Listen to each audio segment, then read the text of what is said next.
सुबह सुबह washing machine चलने की आवाज़ आई नहीं कि सासू माँ नंदा जी उठकर अपने कमरे से बाहर आ गई।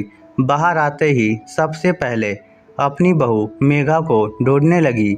मेघा उस समय रसोई में सबके लिए चाय बना रही थी। नंदा जी भी उसके पास रसोई में पहुंच गई और उसे देखकर मन ही मन सोचने लगी, इनका बढ़िया है, एक तरफ कपड़े धुलते रहेंगे और दूसरी तरफ दूसरा काम करने में लग गई। एक हम थे जो एक टाइम पर एक ही काम कर पाते थे, हाथों से रगड़ रगड़ के कपड़े धोते थे।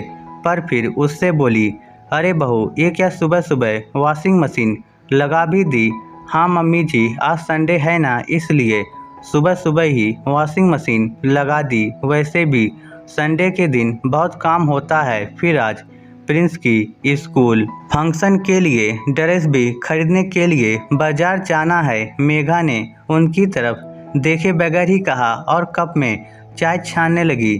चाय का कप उन्हें देकर बाकी लोगों की चाय लेकर वह बाहर आ गई।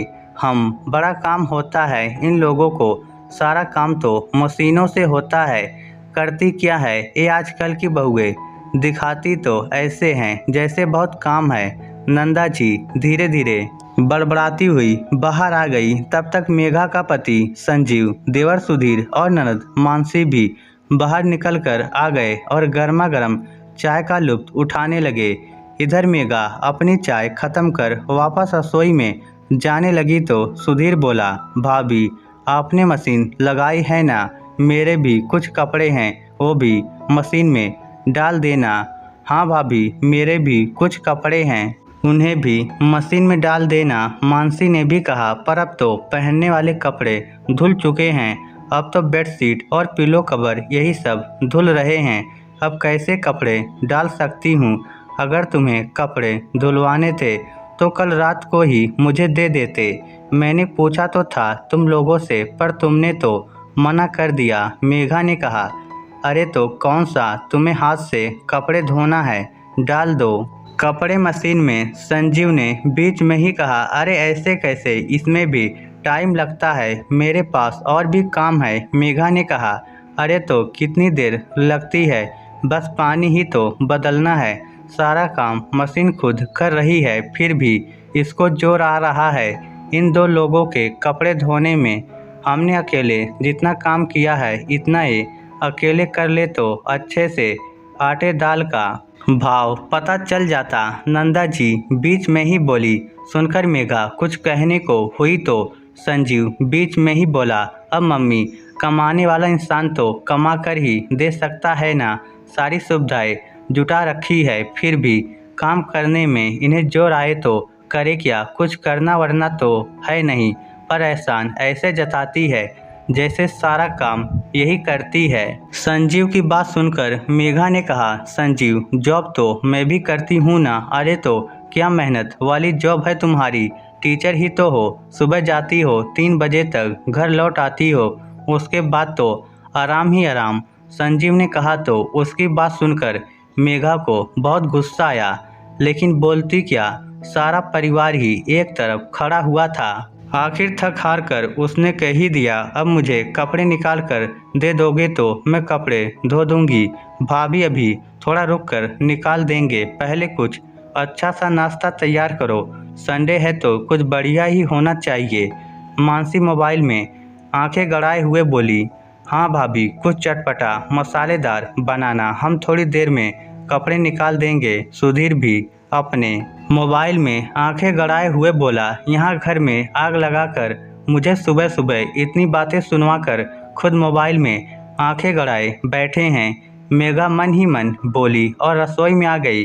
इधर नाश्ते की तैयारी करते समय बीच में जाकर वह मशीन में से बाकी कपड़े भी निकाल कर सुखा कर आ गई, पर सुधीर और मानसी ने अपने कपड़े निकाल कर नहीं रखे। 1-2 बार उसने उनको बोला भी, लेकिन दोनों ने सुना ही नहीं। उल्टा नंदा जी चिढ़ गई कि अब इनके पीछे ही पड़ गई है, सप्ताह भर तो ये लोग भाग दौड़ करते ही रहते हैं, अब संडे के दिन चैन से बैठे हुए तुझे दुखदाई हो रहे हैं। मैं भी तो दौड़ भाग करती हूँ, पर मैं किसी को नज़र नहीं आती।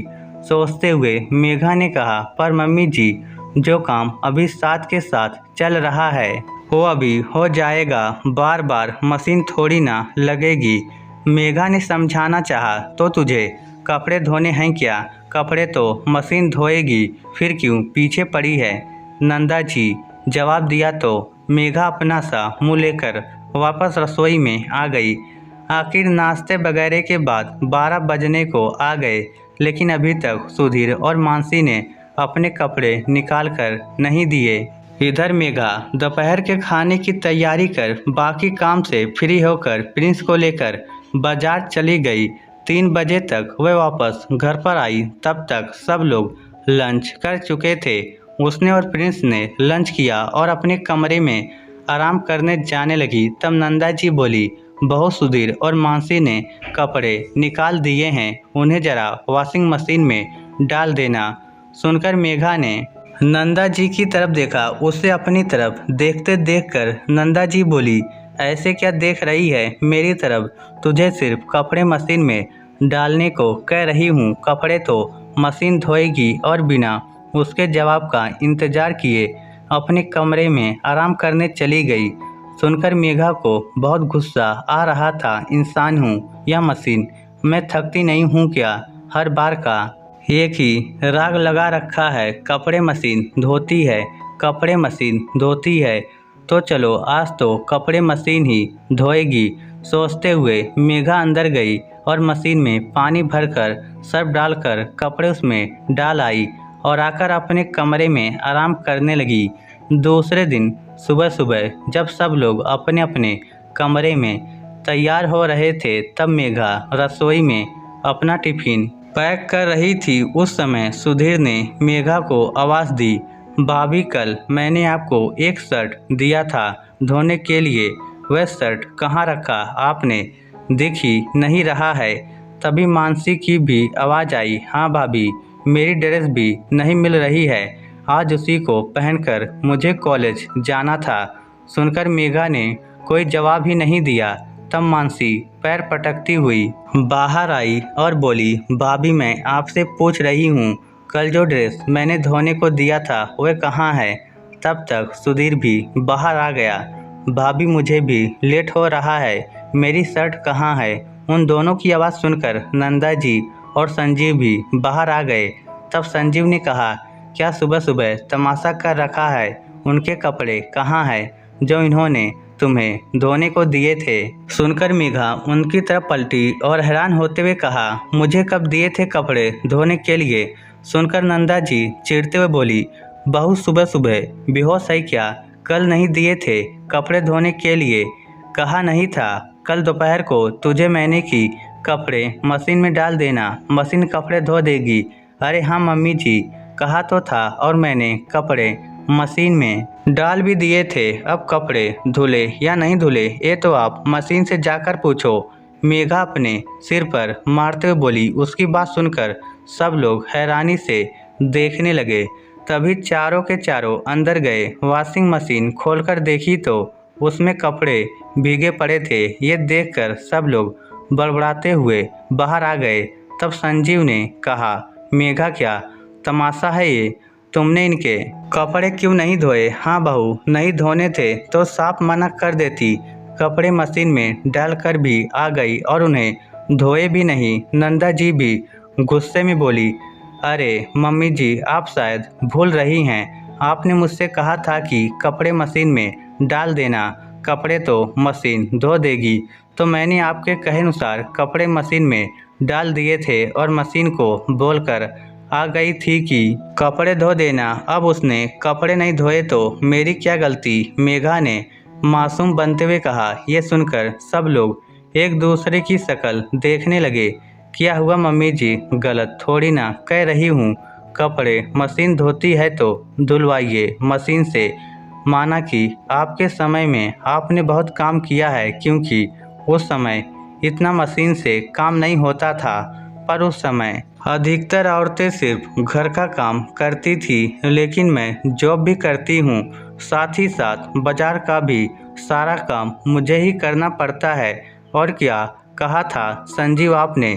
सारी सुविधाएं जुटा रखी है, फिर भी काम करते जोर आता है। माना कि मशीन काम करती है, लेकिन उन्हें संचालित तो इंसान ही करता है और उसमें भी वक्त लगता है। इस घर में सब लोग काम करते हैं, बस मैं अकेली कामचोर नजर आती हूँ। तो ठीक है, अब से मैं कुछ नहीं कर रही हूँ, अपनी मशीनों से आप काम करवा लीजिए, कहकर मेघा टिफिन लेकर स्कूल रवाना होने लगी। फिर पलटकर बोली, और हाँ, एक बार आप लोग कहकर देखिए मशीन से, शायद आपकी बात सुन ले। कहकर मेघा तो रवाना हो गई। इधर अभी फिलहाल सबको जल्दी थी, इसलिए दूसरे कपड़े निकालकर पहनकर रवाना हो गए। पीछे से नंदा जी ने मशीन में कपड़े धोए। वॉशिंग मशीन में कपड़े को धोने उन्हें साफ पानी से निकालने के बाद उन्हें ड्रायर में से निकाला। उसके बाद कपड़ों को पलट करके धूप में सुखा कर आई। उसमें से ही उनकी हालत खराब हो गई, जिसमें से तो ये सिर्फ थोड़े से कपड़े थे। अभी तो मशीन के साथ साथ उसके आसपास जो गंदगी हुई थी वो भी साफ करनी थी। अब उनकी हिम्मत नहीं हो रही थी कुछ और करने की, इसलिए चुपचाप सोफे पर आकर बैठ गई। खैर मेघा जब स्कूल से आई तो उसने सारी सफाई कर दी। तो अब नंदा जी को समझ में आ गया कि मशीन अपने आप कपड़े नहीं धोती, बल्कि उससे कपड़े धुलवाना पड़ता है और उसमें वक्त और मेहनत दोनों लगती है। उस दिन के बाद उन्होंने दोबारा मेघा से इस तरह से बात नहीं की, बल्कि सुधीर और मानसी को कह दिया कि मेघा कपड़े धो रही हो तो टाइम से उसे कपड़े निकाल कर दे दे, अन्यथा वो जब भी फ्री हो तब अपने कपड़े खुद वॉशिंग मशीन में धो ले। इस स्टोरी को लेकर आपकी क्या राय है, नीचे कमेंट करके हमें ज़रूर बताइएगा। धन्यवाद।